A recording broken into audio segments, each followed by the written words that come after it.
yan papakita sa vlog. Ano lang ako ngayon,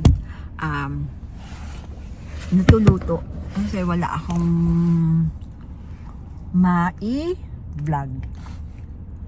The life is so routine. Routine lang yung work, Monday to Friday, tapos Saturday, ano grocery, luluto, yun. Pag nagluluto ako, yun, sinipag ako ay nagpa-vlog. Para pag hindi, wala akong upload. Kaya lang nanghihinayang naman akong bitawan yung YouTube ko kasi bago ka na monetize, 4,000 watch hour plus 1,000 subscriber, diba? Tapos marami ka ng kaibigan sa YT.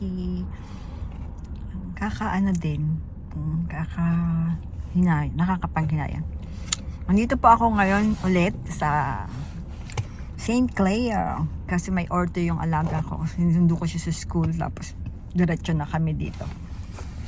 Tapos yun, naantay ko siya dito sa sasakyan kasi wala akong barya. Hindi ako makapagbayad ng Hindi ako makapagbayad ng parking fee. Yung fee niya is 275 yata. 1 for 1 hour. Wala akong barya. Kaya, nagkantay lang ako dito. Hindi kong sitahin ako, aalis ako, di ba? Nandito naman ako Basta at least nandyan yung driver, okay lang. Pag nandyan yung parking officer, di aalis ako. Hanap ako ng parking. Ayan, binilang ko ng McDonald's yung alaga ko kasi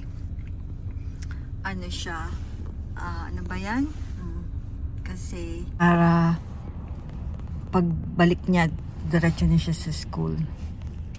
Lunch time ng school 11:40 to 12:40. Lunch time na po.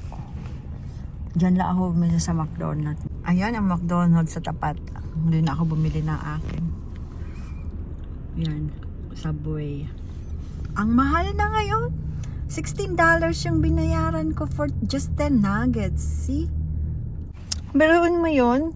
$16 for a small fries, 10 nuggets, and a medium Coke.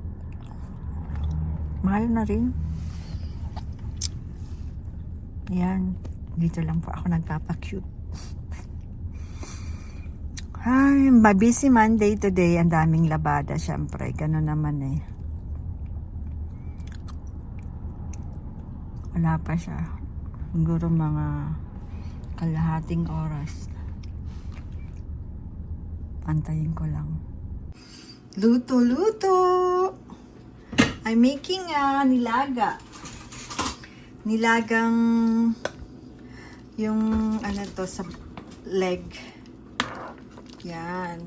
Magtataka kayo bakit ganito yung sabaw kasi nilagyan ko po ng soy sauce. Kasi ang gusto namin ay medyo may kulay yung may kulay yung sabaw. Tapos ang nilagay ko ay carrot and potato. Yan, nilaga, and mamaya ko pa ilalagay ang cabbage. Yan ang ating ulam, nilaga. Pagkatapos mong umuwi galing sa work, syempre ikaw ay magluluto. Di ko na pinakita, nakalimutan ko, pero yan pa ang ulam natin ngayon.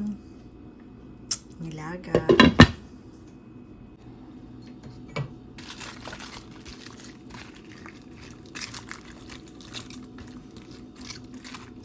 Nilaga sa malamig na panahon. This is it. That's it.